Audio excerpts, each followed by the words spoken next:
La chronique politique de ce grand journal avec Alexis Lacroix aujourd'hui. Bonjour Alexis. Bonjour Steve. Et merci de nous rejoindre comme tous les lundis dans le grand journal. Vous êtes le directeur de la rédaction d'Actualité Juive. Alexis, Elisabeth Borne a accordé un entretien hier à l'AFP, une interview dans laquelle la première ministre assure vouloir apaiser le pays, et à la veille d'une journée de mobilisation où la présence des jeunes pourrait être nettement plus importante selon les renseignements territoriaux. Comment le président Emmanuel Macron peut-il, Alexis, selon vous, reprendre la main ? C'est la question de fond, c'est-à-dire qu'on sent bien que malgré les apparences de recul et de compréhension, il s'agit d'un homme qui ne souhaite pas reculer. On peut résumer ça comme ça. Néanmoins, il est conscient des rapports de force. Bon. Et les rapports de force, pour l'instant, ne lui sont pas favorables, pour des raisons de popularité qu'on va aborder dans un instant, mais aussi, on y revient toujours, en raison de l'absence d'une majorité absolue, de cette majorité relative, qui l'ont contraint, lui et la première ministre, à employer cette arme si décriée qu'est le 49.3 aujourd'hui. C'est les talons d'Achille depuis le début de cet exécutif. Voilà, c'est-à-dire qu'il y a une dimension dans une crise politique qui se noue, c'est valable en France, c'est valable aussi en Israël, il y a une dimension qui n'est pas simplement politique, mais qui est, si j'ose dire, à la fois métapolitique et psychologique, ou la dimension psychologique de l'acuité grandissante est une dimension que doit prendre en compte tôt ou tard un dirigeant. Et là, on sent que Emmanuel Macron, depuis quelques jours, est entré dans une réflexion, sans doute d'ailleurs sous l'influence de certains conseillers, qui lui conseillent, tactiquement tout au moins, peut-être même stratégiquement, de lâcher du lest. Donc nous sommes entrés, avec ces consultations que nous commentons à chaud, nous ne savons pas ce qu'il en ressort exactement, mais nous sommes entrés dans un processus que je résumerai comme cela. Substituer à ce qui a été ressenti à tort ou à raison comme une verticalité autoritaire, voire plus qu'autoritaire, comminatoire, lui substituer, temporairement tout au moins, une horizontalité dialogique, c'est-à-dire reprendre le dialogue avec ses partenaires sociaux. D'ailleurs, c'est comme si, en quelque sorte, c'était un peu une promesse de campagne, cette gouvernance différente. C'est ce que j'allais vous dire, c'est un peu comme si, dans la crise, il se souvenait qu'il avait fait la promesse d'une présidence plus horizontale pour ce deuxième quinquennat, et qu'enfin il s'avisait qu'il avait potentiellement un partenaire de discussion. Discuter, ça ne veut pas dire être d'accord sur tout, mais un partenaire de discussion en l'espèce avec le syndicat le plus modéré, le plus réformiste que compte la France, qui est la CFDT. CFDT qui s'est senti dès le début mise sur la touche, cornérisée, et qui donc en a conçu assez logiquement de la rancœur contre le président. Avec des relations assez distendues entre Laurent Berger et le président. Exactement, et d'où cette alliance ensuite, d'une certaine manière contre nature sur le plan idéologique, avec des syndicats qui sont plus à gauche, qui sont plus communisants, si on veut, dans l'esprit, et qui ne sont pas sur la ligne réformiste de la CFDT. Donc l'un des objectifs de cette reprise de dialogue, même indépendamment de la psychologie, on va y venir, c'est vrai de remettre dans la boucle des gens qui sont des réformistes, afin, pense-t-il, de leur faire comprendre que cette réforme n'est pas un caprice du souverain, n'est pas non plus dictée par un agenda néolibéral rigide, mais qu'elle sert l'intérêt du pays. Ça, c'est le premier point. Donc renouer le dialogue politique, premier objectif. Quels sont les autres ?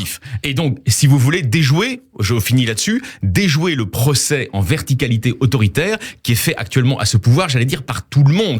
Écoutez, de LFI au Rassemblement National, en passant par LR ou le Parti Socialiste, tout le monde dit ça, et tout le monde dit ça, y compris dans les rangs de la majorité. Ça commence à être chaud. Bon, premier point. Deuxième point, retisser plus largement un lien avec les Français que tous les observateurs nous décrivent comme étant distendu.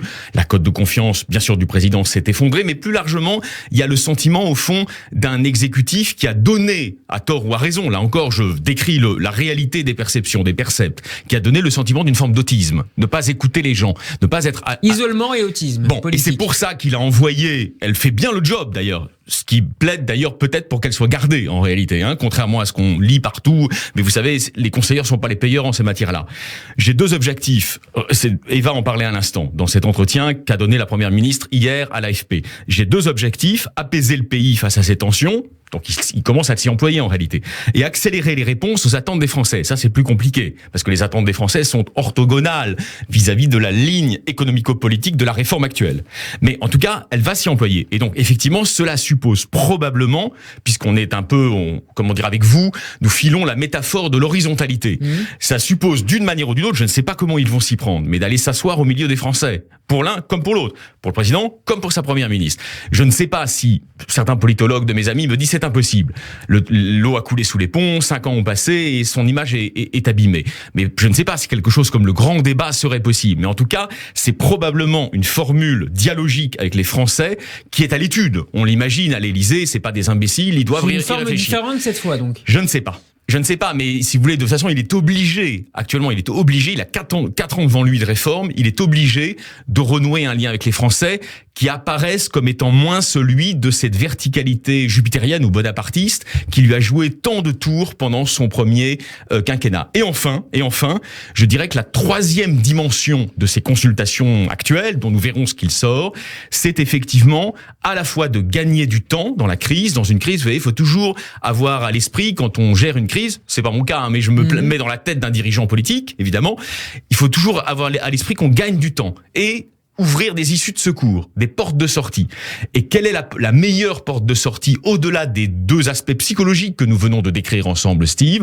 C'est évidemment de maintenir auprès de Français désormais très dubitatifs, voire vraiment très contestataires, l'idée qu'il y a encore un cap dans cette majorité et encore une possibilité, en dépit de l'affaiblissement politique, de conduire à bien des réformes. Donc gérer l'urgence et dessiner un horizon politique. Voilà, c'est-à-dire que dans l'immédiat, l'urgence c'est psychologique, à plus moyen terme, c'est ouvrir un horizon politique, avec notamment tout ce qu'il a dit récemment sur l'école, sur les services publics, sur l'hôpital, etc., etc. C'est-à-dire, au fond, cette refondation du pacte français, dont on sait que depuis les années du Conseil national de la résistance, il a besoin d'être refondé. S'il arrive à faire ça, je ne dis pas qu'il va y arriver, je ne suis pas le turiféraire d'Emmanuel Macron, il sert à Dieu-J, je ne suis pas sûr qu'il y arrive, mais s'il parvient à faire cette double opération, à la fois d'apaisement psychologique, mais qui n'est pas traiter les Français comme des enfants, pas du tout, mais de faire retomber le niveau de pression de la crise d'un côté, et de l'autre côté, ouvrir une perspective politique réelle qui ne soit pas simplement déclamatoire, verbale et déclamatoire.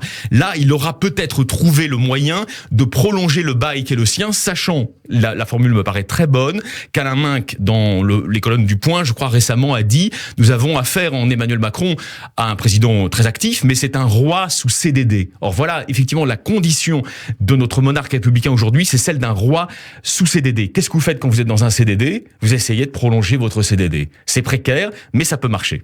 Alexis, Emmanuel Macron participera également cette semaine au sommet pour la démocratie organisé par les États-Unis, alors que la confrontation diplomatique, notamment sur les valeurs, se renforce entre Washington et Pékin. Quelle parole peut délivrer la France? Vous avez, Alexis, exactement 1 minute.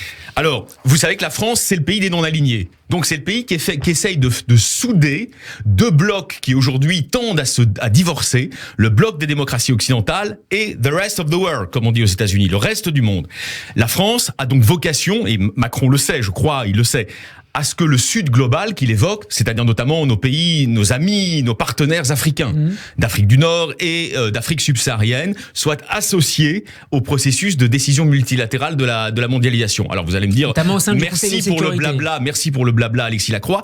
Alors ça peut être du blabla, mais ça n'est pas que forcément du blabla. J'en veux pour preuve, effectivement, le livre de Francis Fukuyama qui paraît ces jours-ci en langue française, Libéralisme vent contraire, dans lequel ce grand politologue américain, il conseille les présidents, conseille aussi de raffermir les démocraties, mais de ne pas trop durcir l'antagonisme entre le bloc occidental démocratique et les autres. Si vous durcissez trop, vous aboutissez qu'à un cas, à une situation qui ressemblerait à une forme de confrontation de guerre froide, et là on peut dire que c'est perdu pour nous. Merci beaucoup Alexis Lacroix.